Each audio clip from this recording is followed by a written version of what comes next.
కడవరి వర్షం పరిచర్యలు నిర్వహిస్తున్నటువంటి మంచి దేవుడు ఆధ్యాత్మిక కార్యక్రమానికి మరొకసారి మిమ్మల్ని ప్రేమపూర్వకంగా ఆహ్వానిస్తూ ఉంటున్నాం. ప్రతి వారు కూడా ఈ దినాల్లో పరీక్షల నిమిత్తమై సిద్ధపడుతూ ఉన్నటువంటి విధానాన్ని మనం చూస్తూ ఉన్నాం. అనేక మంది బిడ్డలు ఎగ్జామ్స్ విషయమై ఎంతగానో సతమతం అవుతున్నటువంటి బిడ్డలు ఉన్నారు. పరీక్షలు ఎందరైతే రాస్తూ ఉన్నారో వారందరి నిమిత్తం కూడా మేము ప్రత్యేకంగా ప్రార్థన చేస్తూ ఉంటున్నాం. ప్రియులారా, ఈ యొక్క గురువారం ప్రత్యేకించి ఒక సందేశాన్ని దేవుడు మన మధ్యకు తీసుకుని వస్తున్నారు. అనేక మంది మీరు చేస్తున్నటువంటి ఫోన్ కాల్స్ని బట్టి, మీరు చేస్తున్న మెసేజ్లు బట్టి మేము చూస్తున్నాము, వాటి నిమిత్తం ప్రార్థన చేస్తున్నాము. నేను నాతో పాటు ఉన్నటువంటి ప్రార్థన బృందం అంతా కలిసి మేము ప్రార్థిస్తూ మీ అవసరతల నిమిత్తం దేవుని యొక్క కరుణాపీఠం దగ్గర విజ్ఞాపన చేస్తున్నాము. ప్రియులారా, ఇంకనూ మీరు క్రమం తప్పకుండా వాక్యం పట్ల ఆసక్తి కలిగిన ప్రతి వారు కూడా ఈ కార్యక్రమాన్ని చూస్తున్న విధానాన్ని బట్టి దేవునికి వందనాలు తెలియజేసుకుంటున్నాం. ప్రత్యేకించి ఈ వారం దేవుడు మనకి ఇస్తున్నటువంటి సందేశం మార్కు సువార్త 4వ అధ్యాయం 35 వచనాల నుండి కొన్ని వచనాలు మనం చదువుకుందాం. ఆ దినమే సాయంకాలమైనప్పుడు ఆయన అద్దరికి పోవద్దామని వారితో చెప్పగా వారు జనులను పంపివేసి ఆయనను ఉన్నపాటున చిన్న దోణిలో తీసుకుని పోయిరి. ఆయన వెంబడి మరికొన్ని దోణులు వచ్చెను. అప్పుడు పెద్ద తుఫాను రేగి ఆయన ఉన్న దోణి మీద అలలు కొట్టినందున దోణి నిండిపోయాను. ఆయన దోణి అమరమున తలగడ మీద తలవాల్చుకుని నిద్రించుచుండెను. వారు ఆయనను లేపి, బోధకుడా, మేము నశించిపోవచ్చున్నాము, నీకు చింత లేదా అని ఆయనతో అనిరి. అందుకు ఆయన లేచి గాలిని గద్దించి నిశ్శబ్దమై ఊరుకుండమని సముద్రముతో చెప్పగా గాలి అణగి మిక్కిలి నిమ్మళమాయెను. అప్పుడు ఆయన, మీరెందుకు భయపడుచున్నారు? మీరింకనూ నమ్మిక లేక ఉన్నారా అని వారితో చెప్పాను. వారు మిక్కిలి భయపడి, ఈయన ఎవరో, గాలియు సముద్రమును ఈయనకు లోబడుచున్నవని ఒకడితో ఒకడు చెప్పుకునేది. ప్రియులారా, ఇది చాలా పరిచయమైనటువంటి వాక్య భాగం. అనేక మంది క్రైస్తవులకు చిన్ననాటి నుండి కూడా చాలా పరిచయమైనటువంటి వాక్య భాగం. అయితే ఈ దినాన ప్రత్యేకంగా దేవుడు ఈ వాక్య భాగం నుంచి నీతో నాతో ఏం మాట్లాడబోతున్నాడు అన్న విషయమై మనం ఆలోచన చేద్దాం. అయితే ఈ వాక్య భాగం ద్వారా దేవుడు నీతో నాతో ఏం మాట్లాడబోతున్నాడు అన్నది ప్రాముఖ్యమైన విషయం. ప్రియులారా, చదవబడిన వాక్యంలో యేసుక్రీస్తు ప్రభువు వారిని ఆయన శిష్యులు ఉన్న పాటున ఒక చిన్న దోణిలోనికి ఆయన్ని ఆహ్వానించినట్లుగా చూస్తున్నాం. యేసుక్రీస్తు ప్రభువు వారు తన శిష్యులతో చెప్పిన మాట ఏమిటంటే, మనము అద్దరికి పోవుదమని ఆయన వారితో చెప్పాను. Jesus told to his disciples, let us cross this river. ఈ దారి నుండి ఆ దారికి వెళదాము అని యేసుక్రీస్తు ప్రభువు వారు చెప్పారు. యేసుక్రీస్తు ప్రభు వారి యొక్క మాటలో శక్తి ఉంది. యేసుక్రీస్తు వారి యొక్క మాటలో స్వస్థత ఉంది. యేసుక్రీస్తు ప్రభు వారి యొక్క మాటలో చెప్పలేనటువంటి ఆశ్చర్య కార్యాలు, అద్భుత కార్యాలు చేసేటువంటి శక్తి ఆయన మాటల్లో ఉంది. హెబ్రీలకు రాసిన పత్రిక 1వ అధ్యాయం 3వ వచనంలో మనం చూస్తే, మహత్తు గల తన మాట చేత ఆయన ఈ సర్వలోకాన్ని కూడా ఆయన నిర్వహణ బాధ్యతలో ఆయన చేపట్టారు. ఆయన మాట ద్వారానే ప్రతి కార్యక్రమాన్ని కూడా ఆయన నిర్వహిస్తూ ఉన్నారు. ఈ యొక్క సమస్త సృష్టిని చేసినప్పుడు కలుగునుగాక, లెట్ దేర్ బి లైట్ అని అన్నప్పుడు వెలుగు కలిగింది. ఆయన మాటలో there is a creative power in the voice of Jesus Christ. దేవుని యొక్క మాటల్లో క్రియాత్మకమైనటువంటి శక్తి ఉంది. ప్రియులారా, ఆయన చెప్పిన మాట ఏమిటంటే, మనము అద్దరికి వెళదాము అని చెప్పారు. మనము అద్దరికి వెళదాము అని అంటే అది తుఫానే రావచ్చు, సునామీ రావచ్చు, వరదలు రావచ్చు, భూకంపాలు రావచ్చు. ఏది వచ్చినా కానీ ఆ ప్రయాణం ఆగిపోయేటువంటి సమస్య లేదు అన్న సత్యాన్ని మనం అర్థం చేసుకోవాలి. ఎందుకనంటే మన శక్తితో, మన యొక్క జ్ఞానంతో, మనకున్నటువంటి ఆ ఎక్స్పీరియన్స్తో, మనకున్నటువంటి నైపుణ్యంతో ఒకవేళ మన ప్రయాణం చేసినట్లయితే మన ప్రయాణంలో ఎదురయ్యేటువంటి సమస్యల వలన మన ప్రయాణం ఆగిపోవచ్చు, మన ప్రయాణం ఫెయిల్యూర్ అయిపోవచ్చు. కానీ ఇది మనం అనుకున్నటువంటి ప్రయాణం కాదు. యేసుక్రీస్తు ప్రభువారు తన నోటి వెంట తనంతట తాను చెప్పిన మాట, మనము అద్దరికి వెళదాం. అయితే జరిగిన సన్నివేశాన్ని మనం చదువుతున్నాం. వారు ఆయనను చిన్న దోణిలో తీసుకుని పోయిరి. ఆయనను వెంబడించిన మరికొన్ని దోణులు కూడా అక్కడ ఉన్నాయట. యేసుక్రీస్తు ప్రభువారిని చిన్న దోణిలో, ఒకవేళ దోణిని గురించి మనం ఆలోచన చేసినప్పుడు అది ఒకవేళ నీ హృదయం అయినట్లయితే, చిన్న హృదయంలో యేసుని మనం అంగీకరించినట్లయితే, నీ చిన్న హృదయంలో యేసుక్రీస్తు ప్రభుని మనం స్వీకరించినట్లయితే, ప్రియులరా ఆలోచన చేద్దాం. యేసుక్రీస్తు ప్రభువారు నీ గుండెల్లో ఉన్నప్పుడు, యేసుక్రీస్తు ప్రభువారు నీ దోణిలో ఉన్నప్పుడు, యేసుక్రీస్తు ప్రభువారు నీ యొక్క హృదయం అనేటువంటి చిన్న దోణిలో యేసయ్య ఉన్నప్పుడు మరికొన్ని దోణులు కూడా వెంబడిస్తున్నారు. మరికొంతమంది విశ్వాసాలు కూడా వెంబడిస్తూ ఉన్నారు.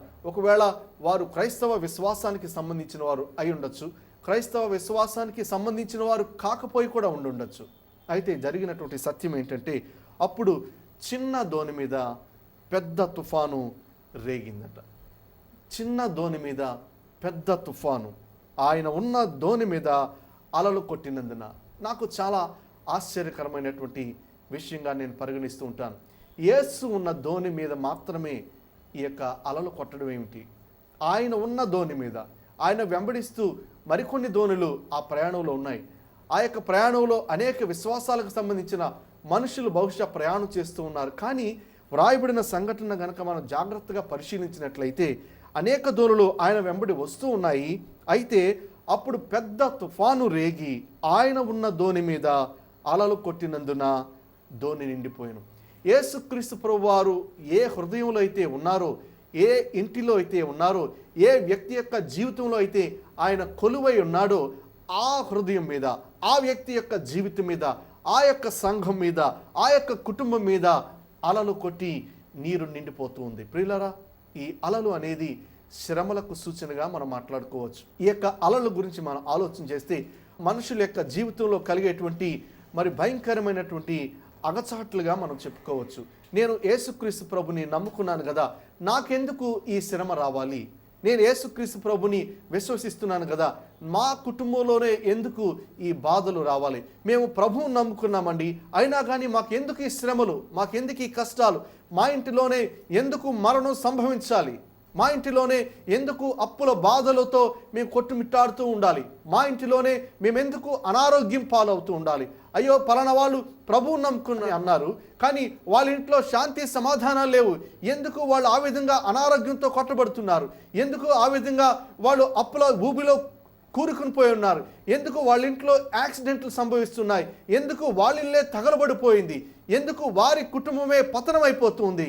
మనుషులు ఆ యొక్క విశ్వాసాన్ని ప్రశ్నిస్తూ ఉన్నారు. ప్రియులారా, విలియం కేరీ అనేటువంటి భక్తుడు మరి మన దేశానికి మిషనరీగా వచ్చినప్పుడు తన కుటుంబాన్ని అంతటిని కూడా కోల్పోయాడు. భారతదేశం వచ్చినాక ఆ దినాన చనిపోయినటువంటి తన బిడ్డల్ని పాతి పెట్టడానికి ఎవరు ముందుకు రాకపోతే బోరున వర్షం కురుస్తున్నప్పుడు ఆయనే ఒక పార చేత పట్టుకుని గోతిని తవ్వి తన కడుపున పుట్టినటువంటి బిడ్డలను ఆయనే చేతులారా సమాధి చేసినటువంటి సంఘటన విలియం కేరీ అనేటువంటి భక్తుని యొక్క జీవితంలో, ఆయన చరిత్రలో మనం చదవగలుగుతున్నాం. ప్రియులారా, ఎందుకు నిజంగా విలియం కేరీ దేవుని చేత భారతదేశానికి సువార్థికుడిగా పిలువబడినట్లయితే ఎందుకు విలియం కేరీ మిషనరీ యొక్క జీవితంలో తన కుటుంబంలో మరణం సంభవించింది?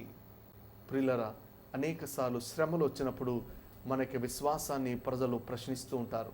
అనేకసార్లు శ్రమలు నష్టం ఏర్పడినప్పుడు అనేకసార్లు ప్రజలు మన యొక్క ఆత్మీయ జీవితాన్ని శంకిస్తూ ఉంటారు. ప్రియులారా, పరంజ్యోతి గారి గురించి ఆయన చనిపోయేటువంటి దినాల్లో నేను విన్నటువంటి ఆ మాట, ప్రియులారా, ఇఫ్ ఐఎమ్ నాట్ రాంగ్, ఆయన చనిపోయే సమయంలో ఆయనకు టంగ్ క్యాన్సర్ వచ్చింది అని ఎవరో చెప్తే నేను విన్నాను. ప్రియులారా, ఎంతగానో దేవుని కోసం పాటుపడినటువంటి, మరి ఒకవేళ మన తరములో, మన ముందు తరములో జీవించినటువంటి మహోన్నతమైన వ్యక్తి పిఎల్ పరంజ్యోతి గారు. మరి అటువంటి ఆయన స్వార్థ ప్రకటించినటువంటి ఆ నాలుకకు టంగ్ క్యాన్సర్ రావడం ఏంటి, నాలుకకు క్యాన్సర్ రావడం ఏంటి, ఎంతగానో రేకు బోర్లు పట్టుకుని సైకిల్కి హరికన్ లాంతర కట్టుకుని ఆయా ప్రాంతాల గుండా, ఆయా వీధుల గుండా సువార్తను ప్రకటిస్తూ యేసే దేవుడు, దేవుణ్ణి నమ్ముకోండి, యేసుక్రీస్తు యొక్క సిలువలో పాప క్షమాపణ దొరుకుతుంది అనేటువంటి ప్రకటించినటువంటి ఆ యొక్క దైవ సేవకుని యొక్క జీవితపు చరమాంకంలో ఆయనకు సంభవించింది ఏంటంటే థ్రోట్ క్యాన్సర్ లేదా టంగ్ క్యాన్సర్ ఆయనకు వచ్చిందని నేను విన్నాను. ప్రియులారా, దేవుని కోసం వాడబడినటువంటి ఆ యొక్క నోటికి క్యాన్సర్ రావడం ఏంటి? శ్రమలు మన జీవితాల్లో ప్రస్ఫుటంగా కనిపిస్తూ ఉన్నప్పుడు ప్రజలు మన విశ్వాసాన్ని, మన యొక్క భక్తి జీవితాన్ని, మన యొక్క ఆత్మీయ జీవితాన్ని ప్రజలు ఆలోచింపజేస్తూ ఉంటారు, ప్రశ్నిస్తూ ఉంటారు, సందేహిస్తూ ఉంటారు. నిజంగా ఇతను దైవజనుడా? నిజంగా ఇతను పిలువబడ్డాడా? నిజంగా ఇతను దేవుని చేతుల్లో వాడబడుతూ ఉన్నాడా అన్నటువంటి ప్రశ్న వ్యక్తిగత జీవితాల్లో ప్రజలు కోడై కూస్తూ ఉంటారు. ప్రియులారా, యేసు ఒక చిన్న దోణిలో ఆహ్వానించబడ్డాడు. ఆ దోణిని వెంబడిస్తూ మరికొన్ని దోణులు కూడా వచ్చినాయి. వ్రాయబడిన మాట ఏమిటంటే, అప్పుడు పెద్ద తుఫాను రేగి, చిన్న దోణి మీద పెద్ద తుఫాను రేగి. ప్రియులారా, నేను గత వారంలో విశాఖపట్నం వచ్చినప్పుడు మా యొక్క స్నేహితుని యొక్క భార్య తన క్యాన్సర్తో బాధపడుతూ ఉంది 7 హిల్స్ హాస్పిటల్లో. తన యొక్క జీవితంలో నేను చూస్తున్నప్పుడు, తన కుమార్తె పుట్టినప్పుడు చిన్నప్పుడే, నెలల పాపగా ఉన్నప్పుడే ఆ పాప యొక్క వెన్నుపూస మీద ఇంత గడ్డతో పుట్టడమే. డాక్టర్లు చెప్పారు, ఆ వెన్నుపూస మీద పుట్టినటువంటి ఆ యొక్క గడ్డను కనుక కట్ చేసినట్లయితే లేదా ఆపరేషన్ చేసినట్లయితే ఆ కుమార్తె బ్రతకచ్చు లేదా చనిపోవచ్చు. ఒకవేళ బ్రతికినట్లయితే తన జీవితాంతం 2 కాళ్ళు కూడా ప్యారలైజ్ అయిపోతాయి. ఆ 2 కాళ్ళు ఏమాత్రం నడవడానికి పనిచేయవు అని చెప్పారు. కానీ ఆ యొక్క వ్యక్తి మంచి ఆరాధనా పరుడు గనుక, ఆరాధించేటువంటి ఒక వర్షిప్పర్ గనుక, మరి దేవుని యందు విశ్వాసం ఉంచి ఆరాధించి, మరి ఆపరేషన్ జరిగిన పరిస్థితుల్లో కూడా ఆ బిడ్డను దేవుడు సురక్షితంగా కాపాడాడు. ఈ దినాన చూసినట్లయితే తన భార్య క్యాన్సర్తో హాస్పిటల్లో మూలుగుతూ ఉంది. నిన్నటి దినాన నేను హాస్పిటల్లోకి వెళ్ళినప్పుడు ఆమె ఎముకల గూడుగా ఉంది. ఎంతో చక్కని సహోదరి, ఎంతగానో జ్ఞానవంతురాలైనటువంటి సహోదరి ఈ దినాన నిశ్చేష్టురాలై నిర్జీవంగా ఆమె పడి ఉంది. ఏమాత్రం కూడా కొన ఊపిరితో ఉంది. భయంకరమైనటువంటి కీమోథెరపీలు, భయంకరమైనటువంటి ఆ యొక్క మెడిసిన్, ఏమాత్రం కూడా తనకు ఆకలి లేదు, దాహం లేదు, లేచి నిల్చోలేదు. జీవితాంతం ఒకవైపును మాత్రమే పడుకుని ఉండాల్సిన పరిస్థితి. నన్ను ఎవరు పట్టించుకోవట్లేదు. మేము చేసిన భక్తి ఏమైపోయింది? నా భర్త చేసిన భక్తి ఏమైపోయింది? నేను ప్రభు కోసం ఎంతో యథార్థంగా జీవించాను, నా యొక్క భక్తి ఏమైపోయింది? వీరు నిజంగా దేవుని కోసం వాడబడినట్లయితే, దేవుని కోసం పాడినట్లయితే, దేవుని కోసం పాటుపడిన బిడ్డలే గనక అయితే ఆయన భార్యకు ఏ విధంగా ఎందుకు సంభవించింది అని ప్రజలు ఆయన ప్రశ్నిస్తూ ఉన్నారు. బహుశా ముఖం మీద ఆయన అడగకపోవచ్చు, కానీ ఆయన గురించి గుసగుసలాడుకునేటువంటి పరిస్థితి. ప్రియులారా, శ్రమ సంభవించినప్పుడు ప్రజలు మనల్ని ప్రశ్నిస్తూ ఉంటారు.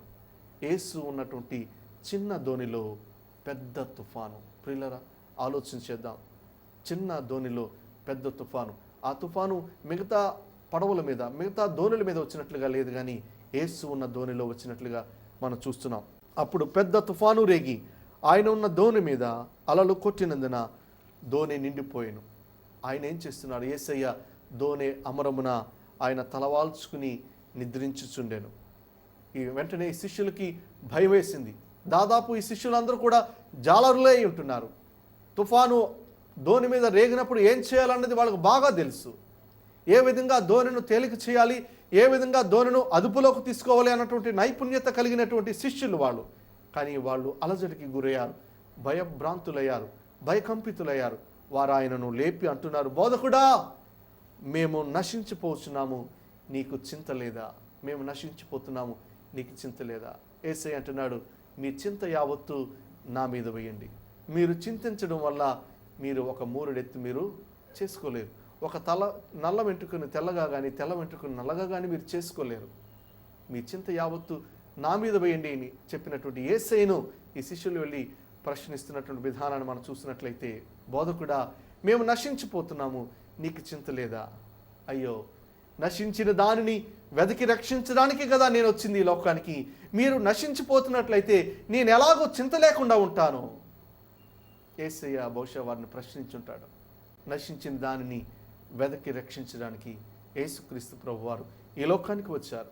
ప్రియులారా, వాళ్ళు అంటున్నారు, అందుకు ఆయన లేచి, 39వ వచనాన్ని కనుక మనం చూసినట్లయితే, అందుకు ఆయన లేచి గాలిని గద్దించి నిశ్శబ్దమై ఊరుకుండమని సముద్రముతో చెప్పగా గాలి అణిగి మిక్కిలి నిమ్మళమాయను.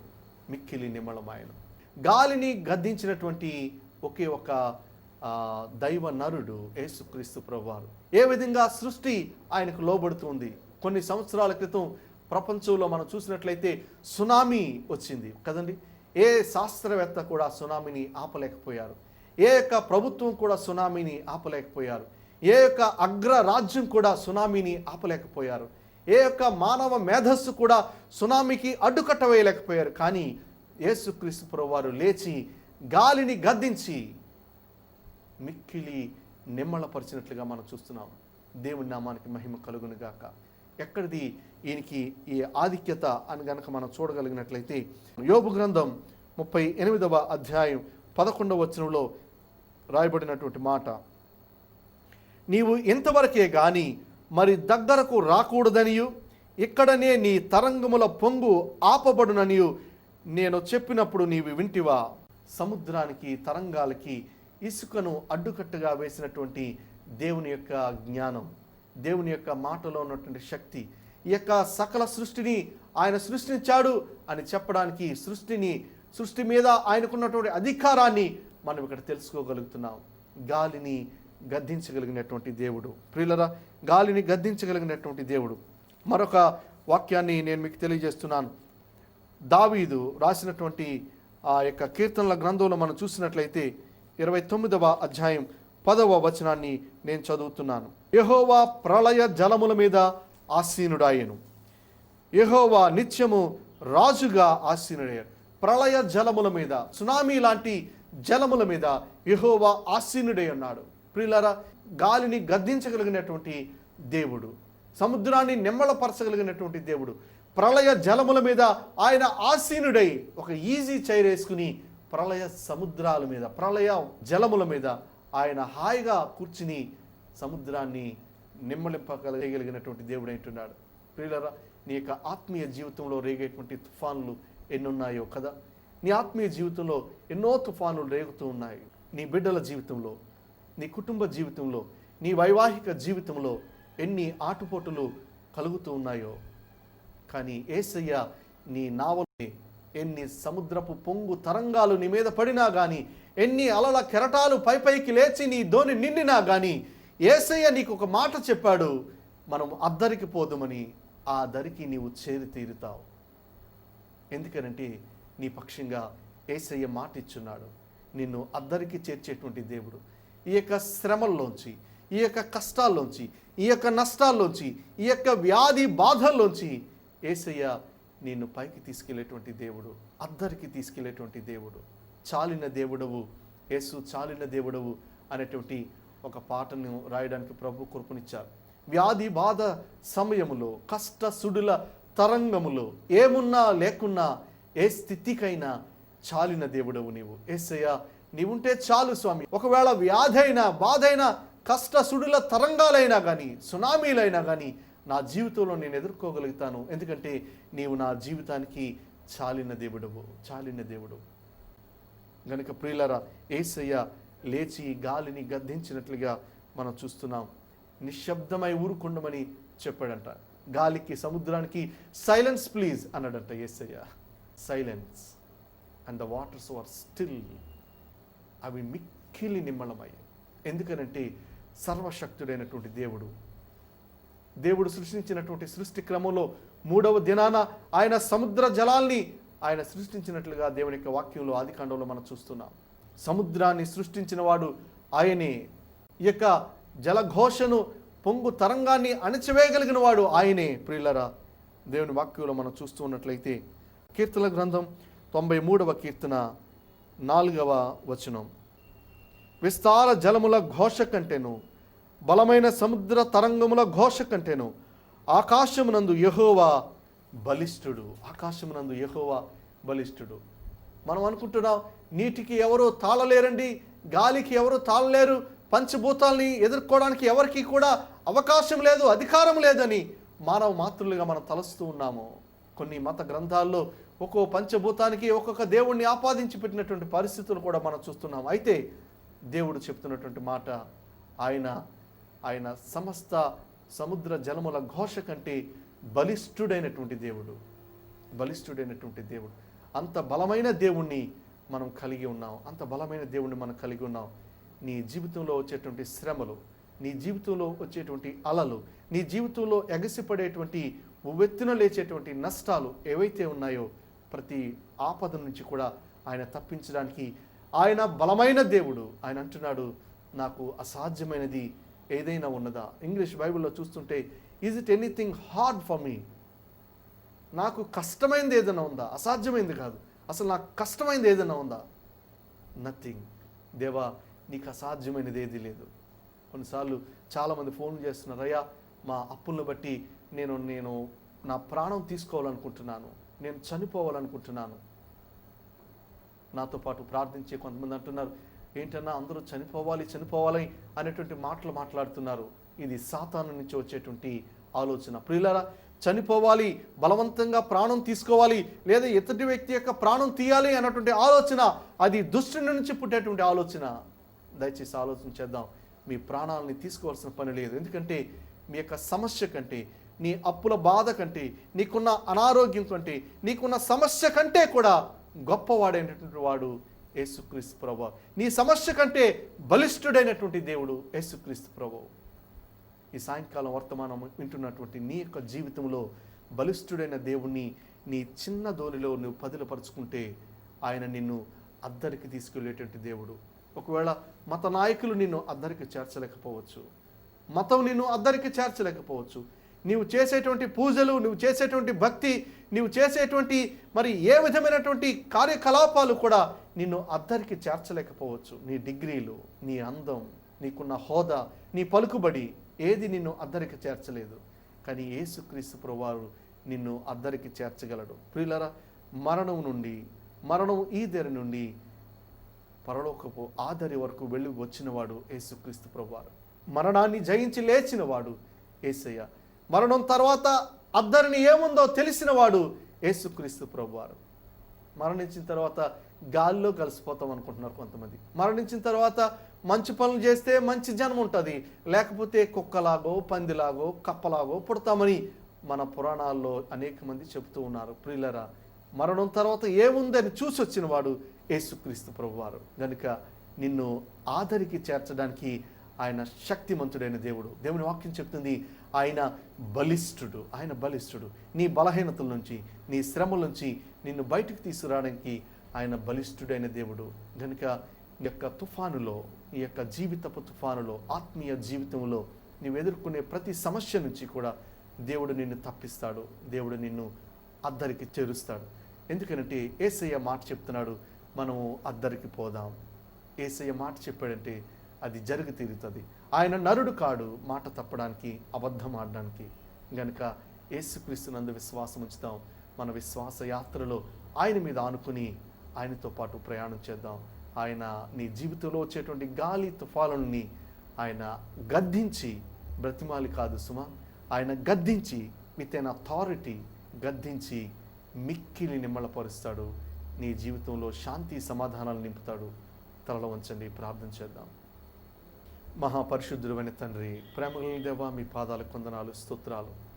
ఈ వర్తమానం వింటున్నటువంటి నా ప్రియ దేశపు ప్రజలందరినీ మీ చేతులకు అప్పగించుకుంటున్నాను. నిజానికి ప్రతి ఒక్కరి జీవితంలో ఒక్కొక్క సునామీ ఉంది ప్రభువా. ప్రతి ఒక్కరి జీవితంలో ఒక్కొక్క తుఫాన్ ఉంది ప్రభువా. ప్రతి ఒక్కరి జీవితంలో ఒక్కొక్క అగ్ని పర్వతం బద్దలై లావా ప్రవహిస్తూ ఉంది ప్రభువా. ఏం చేయాలో తెలియక ప్రభువా వారి యొక్క జీవితాన్ని అంతం చేసుకోవాలని కొంతమంది అనుకుంటున్నారు. కానీ ఈ సాయంకాల సమయంలో నాయన నీ యొక్క వాక్యాన్ని ఆధారంగా చేసుకుని జల ప్రళయం మీద ఆసీనుడై ఉండడానికి నా దేవుడు బలిష్ఠుడు, గాలి తుఫానుని గద్దించడానికి నా దేవుడు సృష్టికర్త అయిన దేవుడు అని ప్రకటించడానికి మీరు ఇచ్చిన కృపను బట్టి మీకు వందనాలు ప్రభువా. ఈ మాటల్లో ఉన్న శక్తి ప్రతి ఒక్క గుండె లోతుల్లోనికి దూసుకుపోమ్మని ప్రార్థిస్తుంటున్నాను. ప్రతి ఒక్క గుండెను తేలికపరచండి నాయన. వారు ఉన్నటువంటి ఆ తుఫానుల్లోంచి, వారున్నటువంటి సమస్యల్లోంచి, వారున్నటువంటి నష్టంలోంచి, వారున్నటువంటి అప్పుల ఊబిలోంచి నీ ప్రజలను పైకి లేవనెత్తమని ప్రార్థిస్తుంటున్నాను. కుటుంబాలని కట్టండి స్వామి, బిడ్డల జీవితాలని కట్టండి స్వామి. ప్రతి వారి యొక్క ఆర్థిక పరిస్థితిని చక్కచేయమని ప్రార్థిస్తుంటున్నాను. ప్రతి వారి యొక్క ఆధ్యాత్మిక జీవితాన్ని తిరిగి నిర్మించమని ప్రార్థిస్తూ మీ కృపగల హస్తాలకి బిడ్డలందరినీ అప్పగించుకుంటూ యేసు పరిశుద్ధ నామమున ప్రార్థించి అడిగి వేడుకుంటున్నాం ప్రియ పరలోకపు తండ్రి, ఆమేన్.